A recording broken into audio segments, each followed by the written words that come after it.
going to talk about I would still like to view that.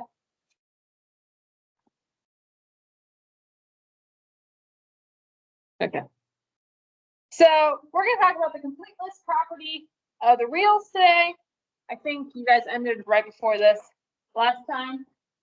Open so we haven't seen this yet. But we're going to basically talking about, hey, we have a set. We're going to talk about when is a set bounded above, when is a set bounded below, and then when is a set bound as a whole. Okay. So completeness.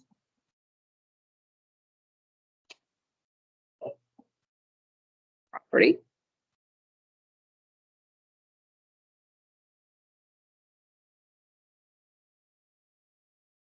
Okay. We're going to start out with the definition. We're going to let S be a subset of the reals such that S is not equal to the empty set. Okay, so we have a set, it's not empty.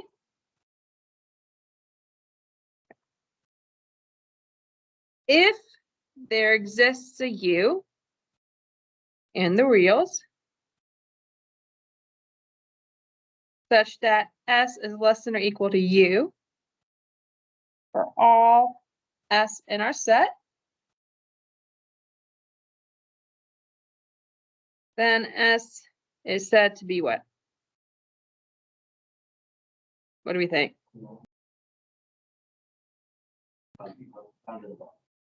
Bounded above. Right, so this U holds for every single S in our set, right? So it's bounded above. Okay. And U is known as an upper bound.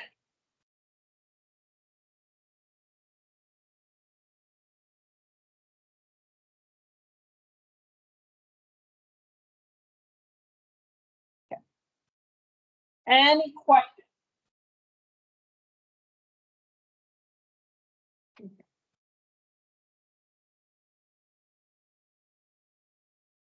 If there exists a W in the reals,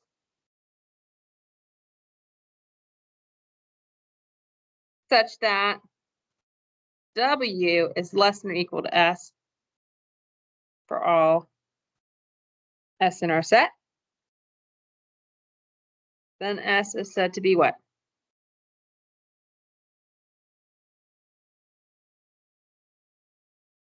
Well, bounded below.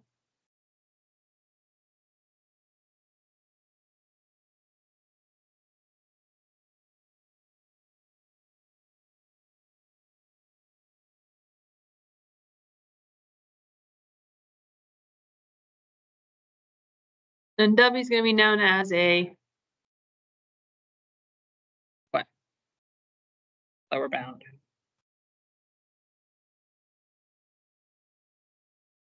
Okay. So the important thing here, right? What's really important here by saying that W is a lower bound? What's one of the most important things in that definition? That it holds for all S in our set, right? So right here, having this equality hold for all S, that's very important, right? It's also going to be something that may be hard to prove, right?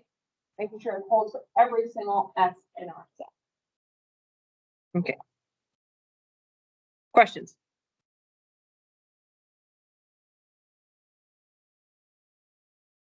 Okay. So C, a set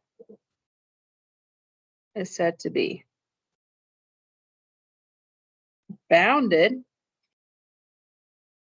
Go ahead and change that color.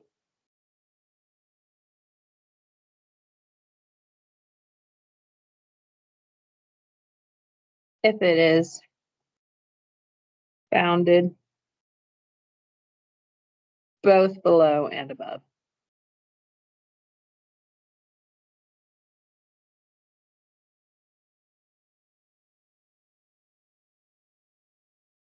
questions? Far. No questions.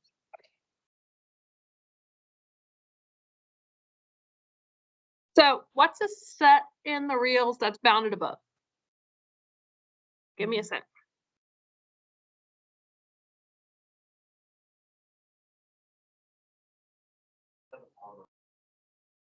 Yeah, so the set of X such that X is less than 100. Okay, that's bounded above by what? 100. What else? 101, yeah. So, right, saying it's something's upper bound does not restrict it to be the least. What's a set that is bounded below?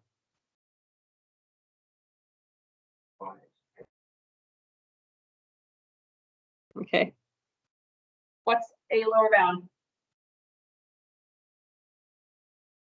100. 2. Yeah. Yeah. All those are right. We can even do negative a million here. Those are all lower bounds. Okay. And what's an example that I found it above, bounded below? What's an example of a set that is bounded?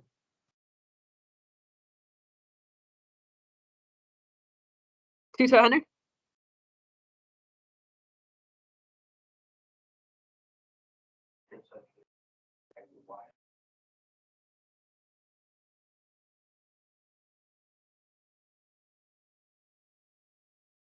Do we need a union zero? Because X is always less than 100, Y is always greater than equal to 100. Now, there was the made X less than or equal to. Because S can't be. Made X less than or equal to. Then 100 would be in there. And that's. Yeah. Now I have fun. Okay, so 2 to 100 would be a bounded set, right? Basically, if we think about it as having numbers here, right? What's a set that's unbounded? Yeah, instead of all real numbers. Okay. And right, we can have any combination, right? We can have a set that's bounded below but not above, which is right. This one's bounded below, not above. Okay, questions? I kind of already hinted at it, but the least upper bound. So if S is bounded above, U is said to be a supremum.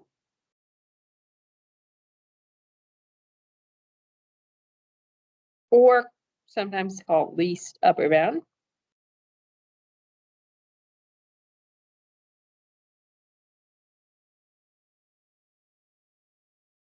Of S, provided.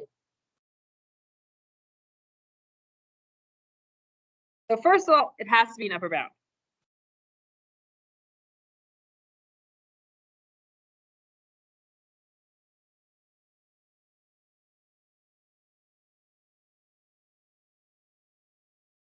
What do we think other condition is going to be for it to be the least upper bound? There's no upper bounds for it. Yeah. So if V is any upper bound of S, right?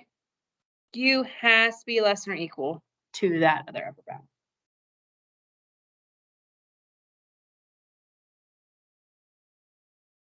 Does that make sense?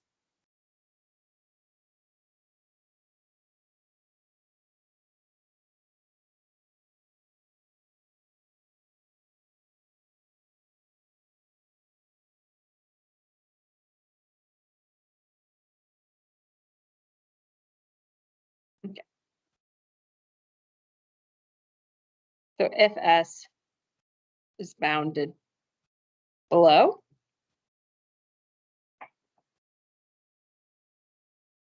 W is said to be, what's it called? Infimum.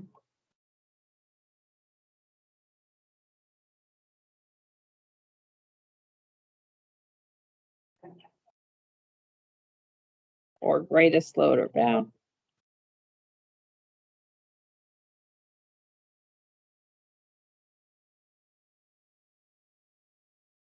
Of S.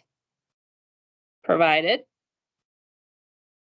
So we're gonna have very similar condition here. So 1, W has to be a lower bound. S. And then 2, if T is any lower bound of S, T has to be less than or equal to W.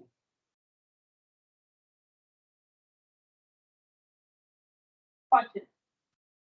Concern.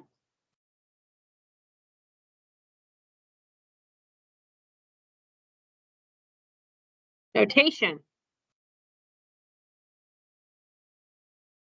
Right, so right here we let U be the soup, right?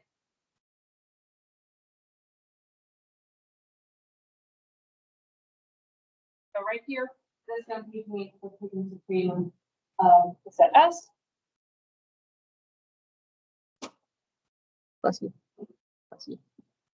And then W, bless you.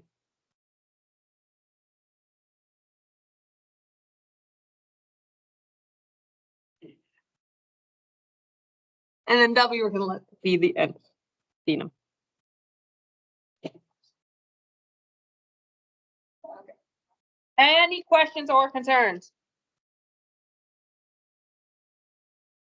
Okay, we're going to go ahead and get started on our in-class assignment. Give me just a second while I pause the recording.